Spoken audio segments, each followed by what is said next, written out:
लगभग 250 करोड़ साल पुरानी अरावली पर्वतमाला, जो दुनिया की सबसे पुरानी पहाड़ियों में से एक है, ये वो धरती है जिसकी गोद में भगवान कृष्ण ने अपना बचपन बिताया, गायें चराई हैं और लीलाएं रची हैं। अरावली पहाड़ी वो दीवार है जिसने सदियों से थार के रेगिस्तान को दिल्ली और उत्तर भारत की हरी भरी बस्तियों को निगलने से रोका है। गुजरात के खेड़ ब्रह्मा से शुरू होकर राजस्थान और हरियाणा को पार करती हुई दिल्ली की रायसीना हिल्स यानी कि राष्ट्रपति भवन तक लगभग 692 किलोमीटर लंबी यह पर्वतमाला सिर्फ पत्थरों का ढेर नहीं है।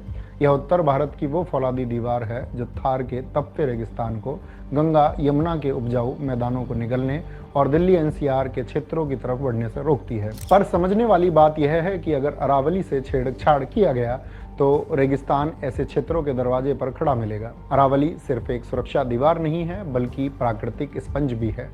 जानकार बताते हैं कि इसकी हर एक हेक्टेयर जमीन हर साल करीब 20 लाख लीटर बारिश का पानी पीती है और उसे जमीन के नीचे फिल्टर करके आपके नलों तक पहुंचाती है। यह गुड़गांव और फरीदाबाद जैसे शहरों के लिए सबसे बड़ा और सबसे महत्वपूर्ण प्राकृतिक ग्राउंड वाटर रिचार्ज जोन है।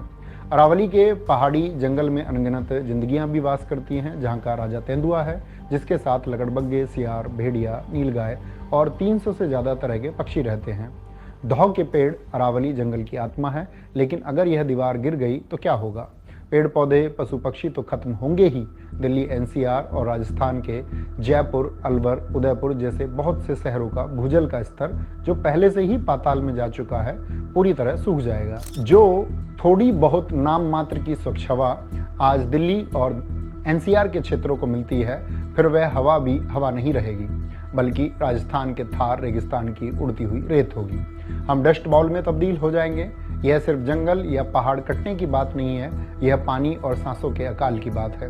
पर अफसोस, इस जीवन रक्षक अरावली को हम इंची टेप से नाप रहे हैं। 20 नवंबर 2025 को सिस्टम ने एक नई परिभाषा बनाई कि अब अरावली पहाड़ी का हिस्सा वही पहाड़ी मानी जाएगी जो 100 मीटर से ऊंची है। सुप्रीम कोर्ट ने इस नई परिभाषा पर मोहर लगने के बाद फॉरेस्ट सर्वे ऑफ इंडिया और एक्सपर्ट्स का कहना है कि इस नियम की वजह से राजस्थान की 99% से ज़्यादा अरावली रेंज कानूनी सुरक्षा से बाहर हो जाएगी। मैं आपकी जानकारी के लिए बता दूं कि पूरे अरावली रेंज का लगभग 80% हिस्सा राजस्थान के भूभाग पर फैला हुआ है, जिस वजह से राजस्थान में 1,07,000 से ज़्यादा अरावली पहाड़ियाँ हैं, जिनमें से केवल 1048 पहाड़ियाँ ही 100 मीटर से ऊँची हैं और इनमें भी सबसे ऊँची अरावली पहाड़ी गुरु शिखर है, जो माउंट आबू पहाड़ी पर स्थित है और 1722 मीटर ऊँची है।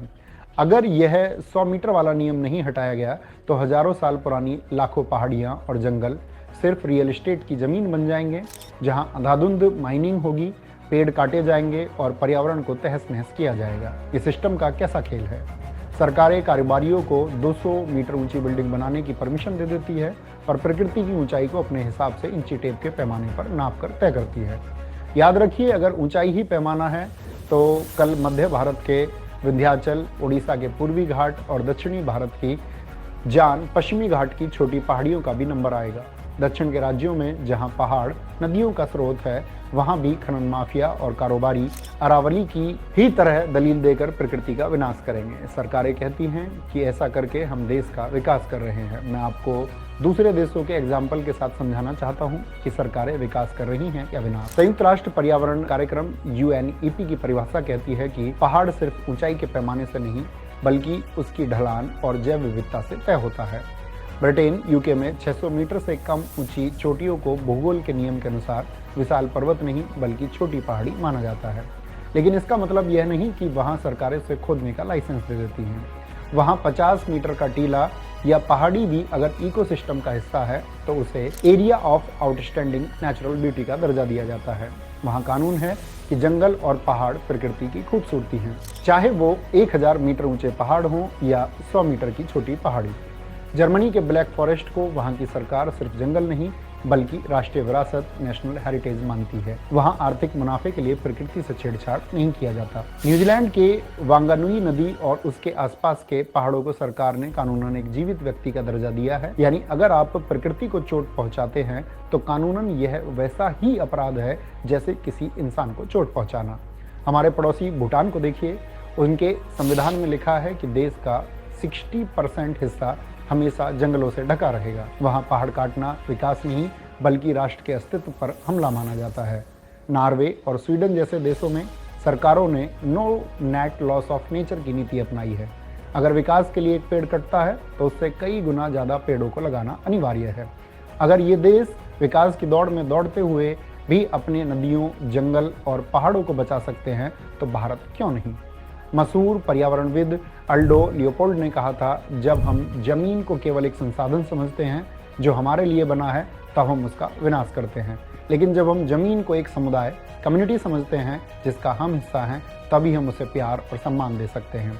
पर हमारे देश का नेतृत्व कर रही सरकार हमारी विरासत का सम्मान नहीं करती बल्कि उसका सौदा करती है, तभी तो अरावली को नष्ट करने के लिए ऐसे फैसले लेती है। सरकार नारा देती है, एक पेड़ माँ के नाम, एक पेड़ माँ के नाम। यह एक बहुत ही सुंदर और भावुक विचार है, लेकिन सवाल यह है कि जब साहब के कारोबारी दोस्त अरावली के लाखों पेड़ों की बलि चढ़ा देंगे, पहाड़ों को खत्म कर देंगे और जमीन को बंजर कर देंगे, तो हम पेड़ क्या कंक्रीट के फर्श पर लगाएंगे या फिर बिल्डिंगों की छत पर। सरकारें एक पेड़ माँ के नाम लगाने का तो अच्छा दिखावा और ढोंग कर रही, लेकिन दूसरे हाथ में पूरा जंगल उजाड़ रही है। नतीजा यह होता है कि दिल्ली जैसे बड़े शहरों में, जहां से देश के सारे सिस्टम को कंट्रोल किया जाता है, वहां सरकारों को स्कूलों में ताले लगाने पड़ रहे हैं। दफ्तरों में 50% वर्क फ्रॉम होम के नियम लागू करने पड़ रहे हैं।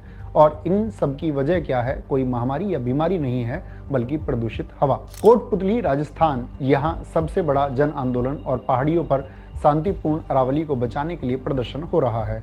गुरुग्राम हरियाणा, यहाँ पर्यावरण प्रेमियों ने अरावली को बचाने के लिए विशाल मानव श्रृंखला बनाई है।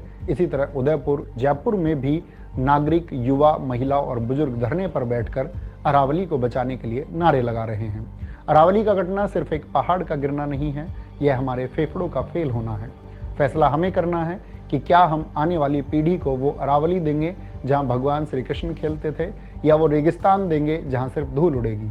मेरा आप सबसे एक अपील है कि आप देश के किसी भी कोने में हो, अगर आप अरावली को बचाने के लिए सोशल मीडिया या ट्विटर किसी भी माध्यम से अपनी बातों को सरकारों तक पहुंचा सकते हैं तो इसमें बढ़ चढ़कर हिस्सा लें और अपने आसपास के प्राकृतिक माहौल को सुरक्षित रखें, पेड़ पौधे लगाएं और पेड़ पौधों का अपने शरीर की तरह सेवा करें। जय हिंद, जय मां सरस्वती।